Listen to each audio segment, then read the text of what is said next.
Sekian dari kita, semoga apa yang kita bahas ini membuka wawasan kita, membuka kebanggaan kita, menambah kebanggaan kita terhadap timnas Indonesia. Dan di luar dipuji-puji sama media, di luar dipuji-puji sama orang masyarakat sepak bola luar ya, Indonesia sangat baik, PSSI-nya support, apalagi nih, pelatihnya bagus. Tetapi di dalam negeri kita sendiri masih ada beberapa yang mencibir, beberapa yang tidak puas, beberapa yang malu katanya karena banyak pemain naturalisasi. Dan kami tidak memiliki strategi yang jelas dan konsisten seperti mereka atau Indonesia lanjutnya. Jadi ini pandangan mereka ya, pandangan media Vietnam. Indonesia memiliki strategi yang jelas, tidak seperti federasi mereka, Federasi Vietnam.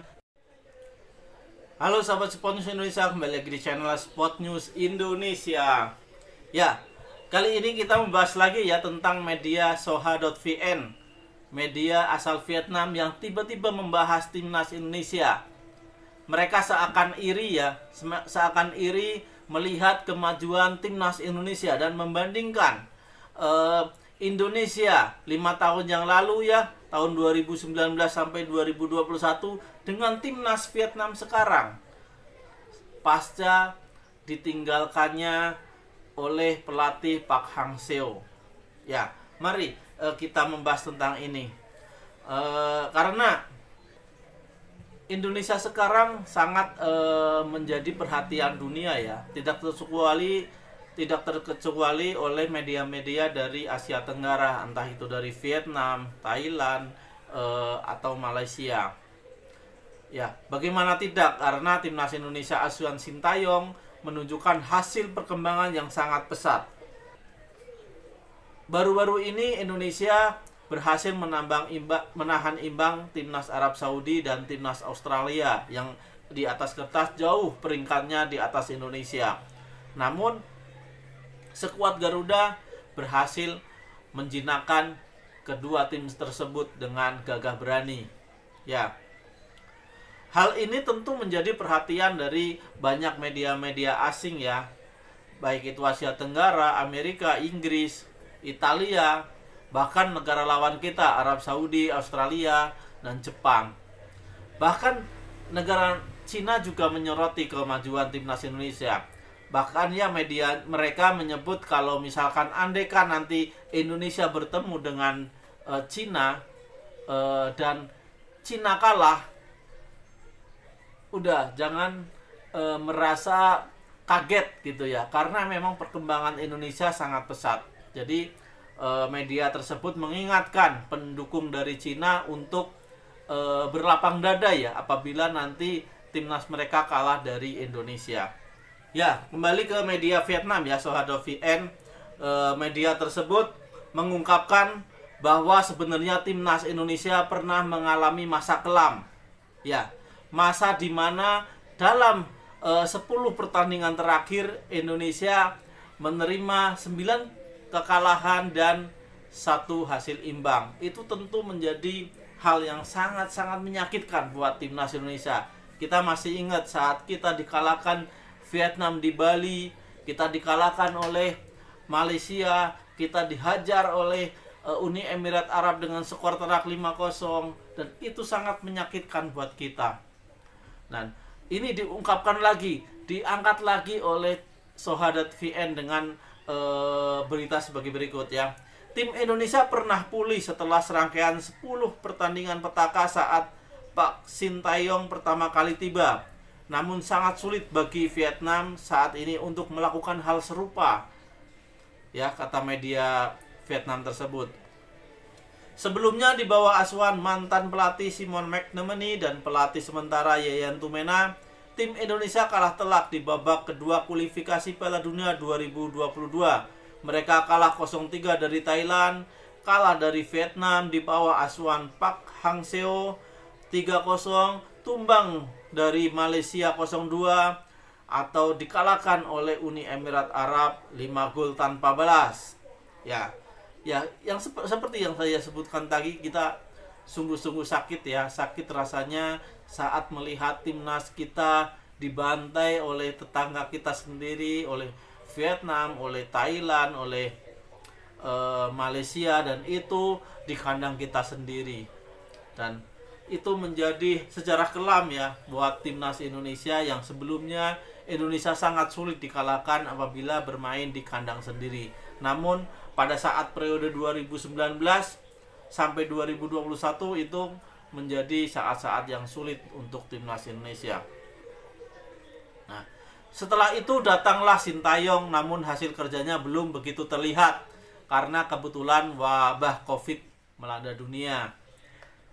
Ya lanjut ya. Selama 1,5 tahun resmi menjadi pelatih Indonesia, Sintayong tidak memimpin pertandingan apapun karena saat itu sepak bola dunia sedang sangat terdampak oleh wabah Covid-19, kata media Soha.vn ya. Hasil kerja Sintayong baru bisa dibuktikan pada 29 Mei 2021 dalam laga uji coba melawan Oman. Tapi timnas Indonesia masih belum menunjukkan peningkatan.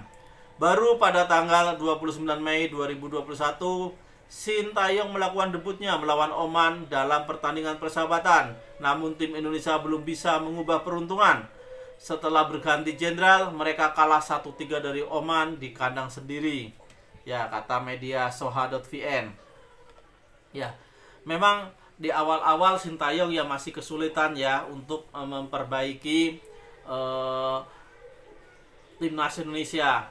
Beliau juga memotong generasi ya pada saat itu, tidak memanggil pemain-pemain senior yang langganan menjadi pemain timnas Indonesia, tapi malah memanggil pemain-pemain muda yang belum berpengalaman di laga internasional untuk membela timnas Indonesia. Dan akhirnya kerja keras Sintayong baru bisa dirasakan 3 atau 4 tahun mendatang ya, atau saat ini kita sudah bisa mulai merasakan kerja keras dari Sintayong ini. Nah, 3 pertandingan berturut-turut kemudian pada pertengahan tahun 2021, Sintayong terus mengalami hasil yang terlupakan bersama timnas Indonesia di kualifikasi Piala Dunia, termasuk kekalahan 0-4 melawan tim Vietnam di Maidin, atau kalah dalam pertandingan melawan Uni Emirat Arab di kandang sendiri dengan skor 0-5. Sejak 5 September 2019 hingga 11 Juni 2021, timnas Indonesia menjalani 10 laga dengan hasil 9 kali kalah dan 1 kali imbang.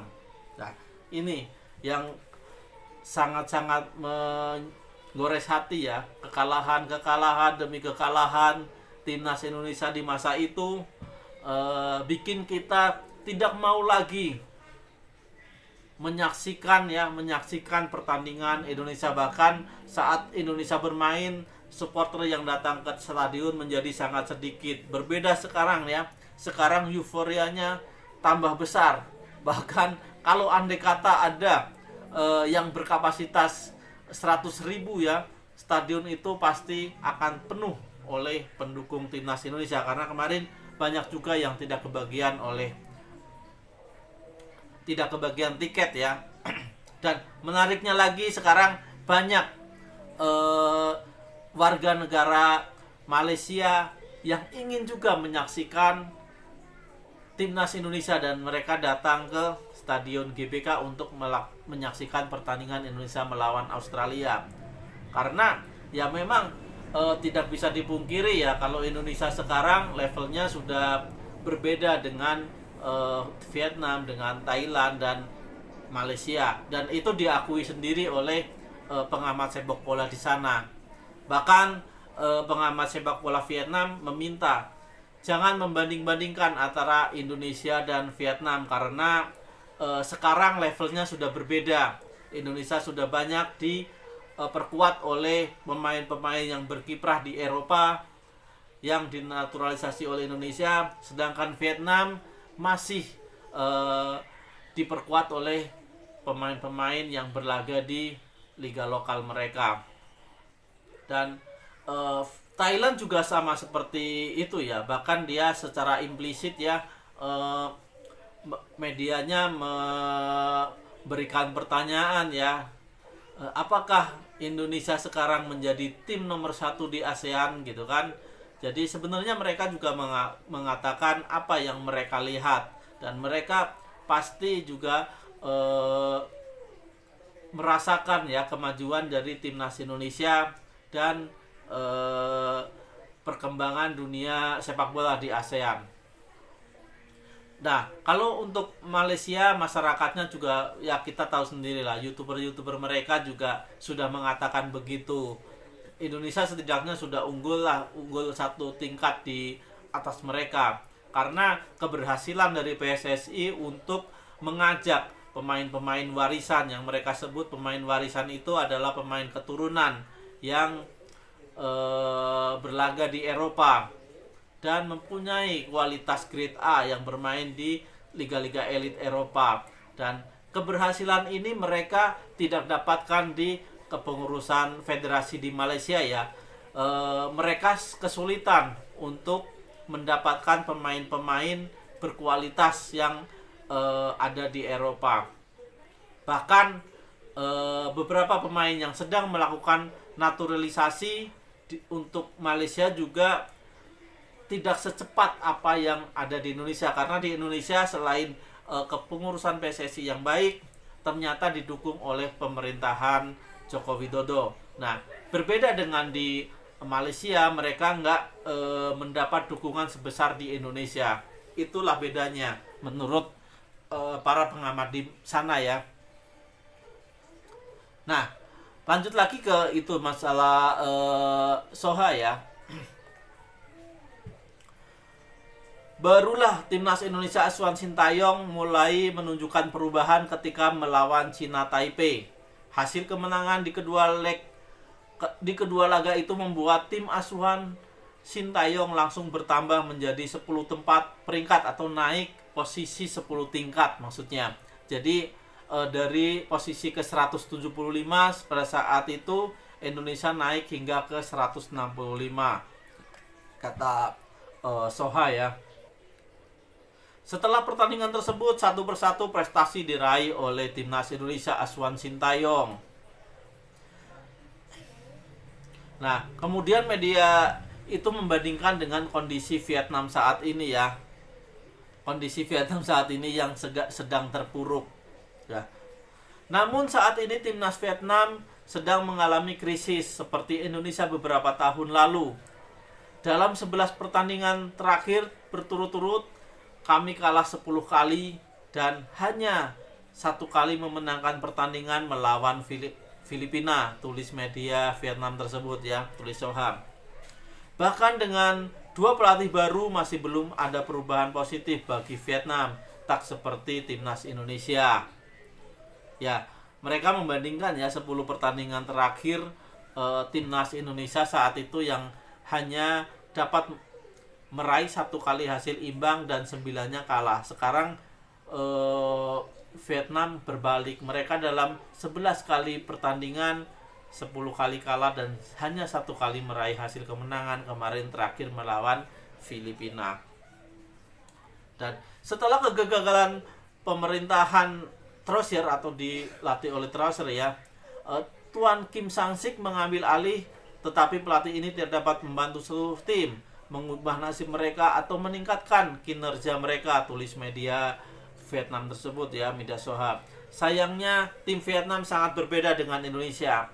Kami tidak memiliki strategi yang jelas dan konsisten seperti mereka atau Indonesia, lanjutnya. Jadi ini pandangan mereka ya, pandangan media Vietnam.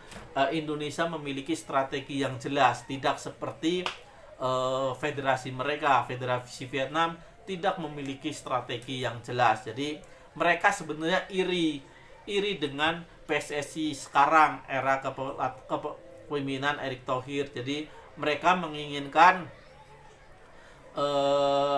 federasi mereka mempunyai strategi yang jelas seperti apa yang dilakukan oleh timnas Indonesia. Ini balik lagi kita di luar dipuji-puji sama media, di luar dipuji-puji sama orang masyarakat sepak bola luar ya. Indonesia sangat baik, PSSI-nya support, apalagi nih pelatihnya bagus.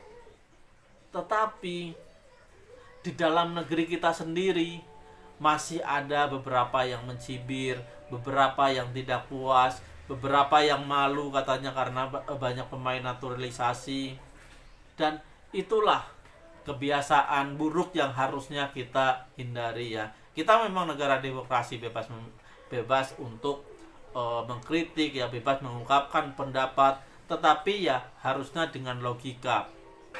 Kita banyak dipuja-puji sama negara lain karena prestasi kita, tetapi di dalam negeri sendiri kok masih ada yang mencibir, masih ada yang mencaci maki, masih ada yang mengkritik ya.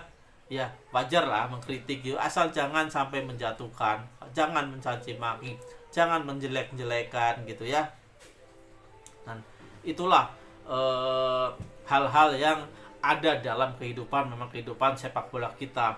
Dulu juga banyak ya, sebenarnya nggak cuma di sepak bola, apa aja kita ya patut prihatin ya, karena beberapa gitu ya, ada beberapa orang, ada beberapa masyarakat kita memang senang kalau melihat orang susah dan sedih kala melihat orang senang gitu.